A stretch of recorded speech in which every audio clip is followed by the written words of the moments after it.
Hello everybody, it's time for Tuesday Tell a Story for AHA.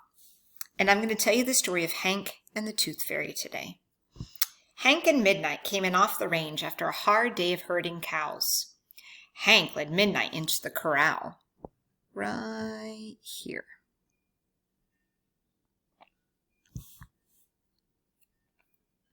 He took off the old cow pony's saddle and bridle and got him settled in for the night. Then he filled a water trough so that Midnight could have plenty to drink. He threw in a bundle of hay for his friend's supper. Once his horse was fed and happy, Hank moseyed over to the chuck wagon to see about filling up his own belly. He got himself a plate of bean and bacons.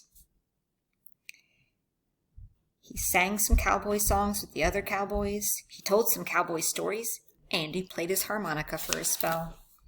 The sun went down and the moon came up. Here's the moon coming up and the sun going down.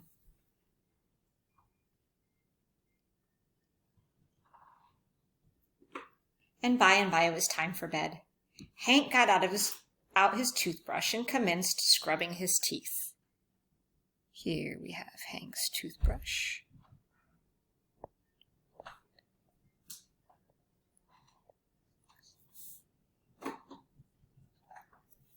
Yow! All of a sudden, one of his teeth started paining him something fearful. He skedaddled over to the chuck wagon to see if the cook had something that might ease his pain a bit. The cook took one look at that tooth and shook his head. "She'll have to come out, Hank. No saving her." He pulled out a big pair of pliers.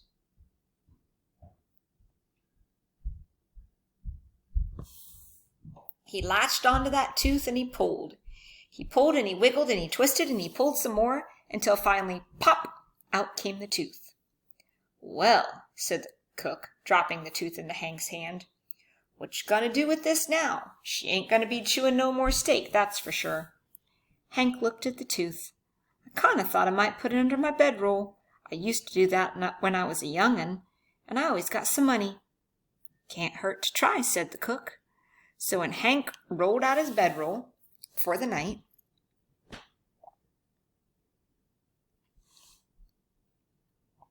he put his tooth under one corner right here and went to sleep. The first thing Hank did when he woke up in the morning was he felt under the bedroll.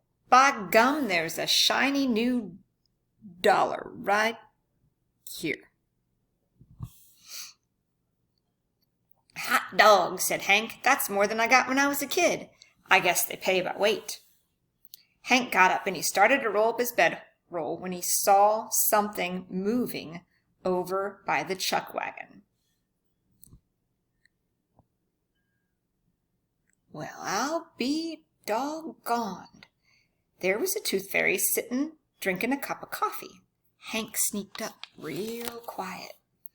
He picked up a big iron cooking pot and set it down quick right on top of the little tooth fairy. "Gotcha!"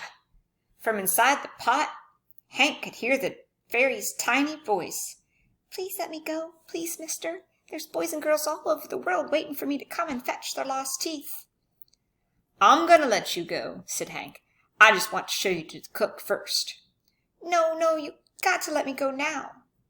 Well, the fairy sounded so sad that Hank just had to let her go. "Sorry if I scared you at all," he said. "It didn't mean you no harm." Hank lifted the pot. The tooth fairy scooted over beside the water pot. She poked her little head out and said, "Thanks for letting me go, and because you were kind, I'll grant you one wish." "Aw, heck," said Hank. "I don't need no wish." "All the same, the next time you see a rainbow, turn around once, turn around twice, and half again, and the thing you wish for shall be yours." And then the fairy disappeared. Hank went off to collect some wood for the fire, and didn't think much about it. Here's the wood for the fire.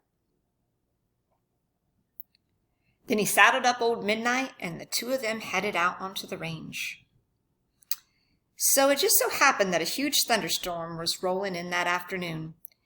There was thunder, there was lightning, and the rain just came pelting down.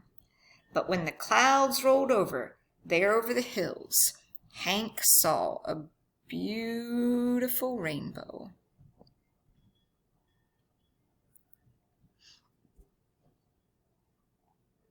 Hank scratched his chin and he thought, can't think of nothing to wish for myself. But Midnight here's getting kind of old to be chasing after cows. So he said out loud, how's about I wish me a new horse? He got down off Midnight and turned around once and turned around twice and half again. And there was a little dazzle of light just by the clump of cactus. Hank looked over. And if you turn over your device or go to the other side, you'll see what I mean. And there was a new horse.